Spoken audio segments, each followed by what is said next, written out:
এবার করাবো 12 নম্বর school Gangarampur girls high school. প্রথমে একে বলেছে সূর্য থেকে পৃথিবীতে আলো আসতে সময় লাগে 8 মিনিট। 2 FPO ছাপ থাকে জেলির শিশিতে। 3 ঝড় বৃষ্টি বাতাসে ঠান্ডা গরম এসবকে একসঙ্গে বলা হয় আবহাওয়া। 4 জীবাশ্ম জ্বালানির উদাহরণ হলো কয়লা। 5 চন্দ্রগ্রহণ হয় পূর্ণিমা তিথিতে আর সূর্যগ্রহণ হয় অমাবস্যা তিথিতে। এটা মনে রাখবে, তাহলে ঘুরিয়ে ফিরিয়ে দেয় এরা। এবার শূন্যস্থান রয়েছে সূর্যের পর পৃথিবীর সবচেয়ে কাছের নক্ষত্র প্রক্সিমা সেন্টাউরি। তালপাতায় লেখা বইকে পুঁথি বলে। বিদ্যুৎ কেন্দ্রে পাখার মতো দেখতে যন্ত্র তাকে বলা হয় টারবাইন। 1 অক্টোবর তারিখে বিশ্ব বয়স্ক অবমাননা প্রতিরোধ দিবস পালন করা হয়। টেলিস্কোপ তৈরি করেন গ্যালিলিও গ্যালিলি। এবার আসবো ম্যাচিংটা। ম্যাচিংয়ের একদম সোজাসুজি অ্যান্সারটা হবে সেটা আমি বুঝিয়ে দিয়েছি। যেমন পথের পাশে লিখেছেন বিভূতিভূষণ বন্দ্যোপাধ্যায়। কয়লা খনি রানীগঞ্জে রয়েছে। সুমেকার লেভি একটা ধূমকেতুর নাম। জেব্রা ক্রসিং সাদা কালো দাগ থাকে রাস্তায়। আর মরুভূমির উদ্ভিদ হচ্ছে ফণি মালচার, উত্তর দেওয়াই রয়েছে। এবার তার নিচের যেগুলো আছে এইগুলো আমি টাইপ করে রেখেছি, সেগুলো দেখিয়ে দিচ্ছি। 4এরগুলো। 1 বলছে সুনামি কত সালে হয়েছিল? 2004 সালে। পূর্বাভাস কাকে বলে? কোনো ঘটনার সম্ভাবনাকে আগে থেকে জানানোকে বলা হয় পূর্বাভাস। 4-এর 3 সূর্য চাঁদ ও পৃথিবী কোথায় অবস্থান করলে সূর্যগ্রহণ হয়? সূর্য ও পৃথিবীর মাঝে চাঁদ অবস্থান করলে সূর্যগ্রহণ হয়। অধিক জনসংখ্যার সমস্যা লেখো। অধিক জনসংখ্যার সমস্যা হচ্ছে পরিবেশ দূষণ বৃদ্ধি পায়। মরা কোটাল কোন তিথিতে হয়? অষ্টমী তিথিতে। ক্যাথেড্রাল কি? বড় গির্জাকে ক্যাথেড্রাল বলে। পৃথিবীকে প্রদক্ষিণ করতে চাঁদের কত সময় লাগে? 292 দিন। জয়েন্ট বিডিও কথার অর্থ হচ্ছে বিডি অর্থাৎ ব্লক ডেভেলপমেন্ট অফিসার, তো এখানে হবে যুগ্ম সমষ্টি উন্নয়ন আধিকারিক, এটা বাংলা মানে এটা। 4.9 আয়লা কত সালে হয়েছিল? 2009 সালে। 10-এরটা কত সালে হাওড়া থেকে হুগলি পর্যন্ত ট্রেন চালু হয়? 1854 সালে। পানসি কি? পানসি হলো লম্বাটে এক ধরনের হালকা ডিঙি নৌকার মতো জলযান। এতে পাল খাটানো থাকে। এতে হাওয়া লাগলে পালে এগুলো খুব জোরে যেতে পারে। 5-এর 1 হটবান কাকে বলে? পার্বত্য অঞ্চলের নদীগুলি নুড়ি পাথর জমে অগভীর হয়ে গেছে, ফলে হঠাৎ প্রচুর বৃষ্টি হলে নদী অত জল বয়ে নিয়ে যেতে পারে না। তখন নদীর দুকুল ছাপিয়ে বিশাল জলপ্রবাহ সবকিছু ধুয়ে নিচের দিকে নামতে থাকে, একে হরপাবান বলে। এখানে আছে শিশুদের 4টে মৌলিক অধিকার লেখো। 1 হচ্ছে বেঁচে থাকার অধিকার। 2 খাদ্য পানীয় জল পাওয়ার অধিকার। 3 স্বাস্থ্য ভালো রাখা, অসুখ হলে চিকিৎসা পাওয়ার অধিকার। 4 অবৈতনিক ও বাধ্যতামূলক শিক্ষা লাভের অধিকার। 5 নিজের নাম পরিচয় জানা বা প্রকাশ করার অধিকার। 6 নিজের মত প্রকাশ এবং আলোচনার স্বাধীনতা। 7 মারধর ও মানসিক পীড়ন থেকে সুরক্ষার অধিকার। যেহেতু 4টে বলেছে তোমরা এখানে 4টে লিখলে কাজ হয়ে যাবে। 3টা বলেছে মানুষ বাঘ মারত কেন? বাঘের আক্রমণ থেকে নিজেকে এবং অন্যদের বাঁচাতে মানুষ বাঘ মারত।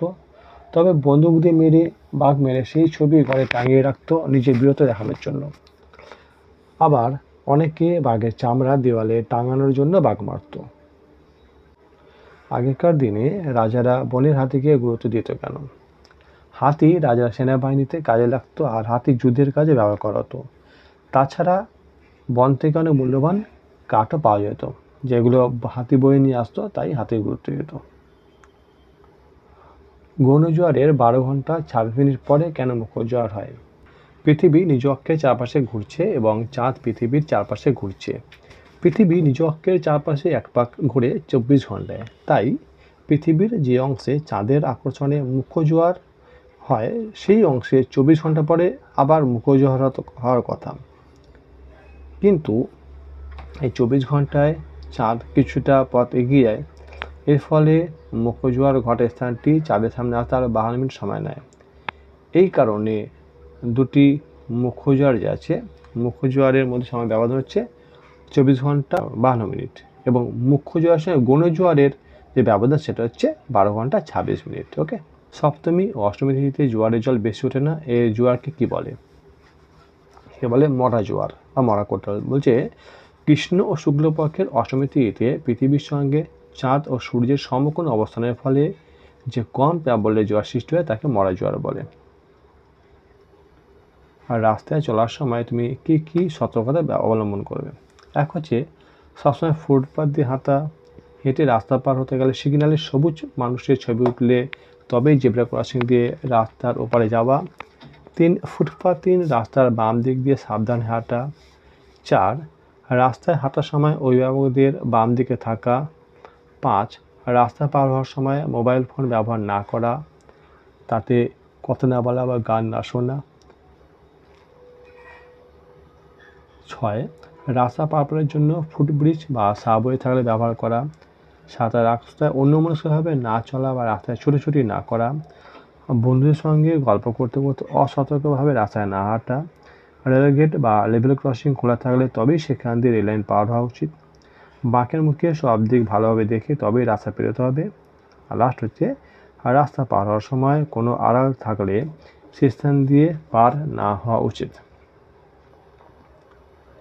পয়েন্টটা হচ্ছে সূর্যকে সকল শক্তির উৎস বলা হয় কেন? সৌরশক্তিকে ব্যবহার করেই পৃথিবীতে প্রাণের সৃষ্টি হয়েছে। 2 সৌরশক্তি উদ্ভিদের খাদ্য তৈরির মূল রসদ। 3 জীবাশ্ম জ্বালানিতে যে প্রচুর শক্তি থাকে সেটা হচ্ছে তার উৎস হচ্ছে সূর্য। 4 সৌরশক্তির দ্বারা বর্তমানে আলো জ্বালানো, পরিবহন যান চালানো, যন্ত্রপাতি চালানো সহ বিভিন্ন রকম কাজকর্ম করা হয়। তাই পৃথিবীতে সমস্ত শক্তির উৎস হলো সূর্য। শিক্ষিত মানুষকে কেন দেশের সম্পদ হিসেবে বিবেচনা করা হয়? সত্যিকারের শিক্ষিত মানুষ দেশের সম্পদ, কারণ তারা সমাজে উন্নতির কথা ভাবেন এবং বোঝেন। কাউকে ছোট মনে করেন না, কাউকে ঘৃণা করেন না এবং পরিবেশেরও যত্ন করেন। 6.4 একজন বয়স্ক বা বয়স্কাকে কিভাবে তুমি সাহায্য ও সম্মান জানাতে পারো? বয়স্ক মানুষদের কর্মদক্ষতা কমে যায়, তাই নিয়ে হাসি বিদ্রুপ করা উচিত নয়। এক হচ্ছে তাদের আদেশ উপদেশ মেনে চললে তারা খুশি হন এবং সম্মানিত বোধ করেন। 2 আমরা বয়স্ক মানুষদের বিভিন্ন কাজে সাহায্য করতে পারি। 3 বয়স্ক মানুষদের সুখ দুঃখ সমানভাবে ভাগ করতে পারি। 4 বয়স্ক মানুষের কাছ থেকে তাদের ছোটবেলার নানান গল্প শুনে ওনাদের আনন্দ দেওয়া যায়। 5 1 অক্টোবর বিশ্ব বয়স্ক দিবস এবং 15 জুন বিশ্ব বয়স্ক অবমাননা প্রতিরোধ দিবস বাড়িতে পালন করে বাড়ির বয়স্কদের শ্রদ্ধা সম্মান জানাতে পারি। 4.5 অ্যাসিড বৃষ্টি কাকে বলে, এর প্রভাব লেখো।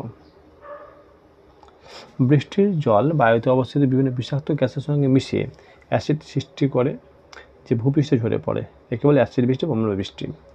এর প্রভাব হচ্ছে 1 নম্বর হচ্ছে মানুষের ত্বকের রোগ দেখা দেয়। 2 চুনাপাথর বা মার্বেল দিয়ে তৈরি সৌধ বা স্থাপত্যের ক্ষয় হয়, উজ্জ্বলতা হ্রাস পায়, স্টোন ক্যান্সার দেখা দেয়। 3 গাছের পাতা কালো হয়ে যায়, ফলে অঙ্কুরোদ্গম ব্যাহত হয়। 4 মাটির উর্বরতা হ্রাস পায় ও পুকুর নদের জল আম্লিক হয়ে জলজ প্রাণী মারা যায়। জলচক্র কাকে বলে, চিত্র অঙ্কন করো। জলচক্র হচ্ছে সূর্যের তাপে পুকুর, নদী, সমুদ্রের জল বাষ্প হয়ে উপরে উঠে যায়, উপরে উঠে ঠান্ডা হয়ে মেঘে পরিণত হয়। মেঘ থেকে বৃষ্টিরূপে জল পুকুর, নদী, সমুদ্রে ফিরে আসে। সূর্যের তাপে আবার পাহাড়ের মাথায় সঞ্চিত বরফ গলে জল এবং পরে বাষ্প হয়ে উপরে উঠে যায়। এইভাবে জল কখনো মেঘে, কখনো বৃষ্টি, আবার কখনো বরফরূপে আকাশ আর পৃথিবীর মধ্যে ক্রমাগত ঘুরে চলেছে, একে জলচক্র বলে। আর ছবিটা দেখাচ্ছি, দেখো এই ছবিটা তোমরা এঁকে নেবে। আসলে এতটাই, এরপরে ভিডিও আমি 13 নম্বরের ছবিটা করে দেবো।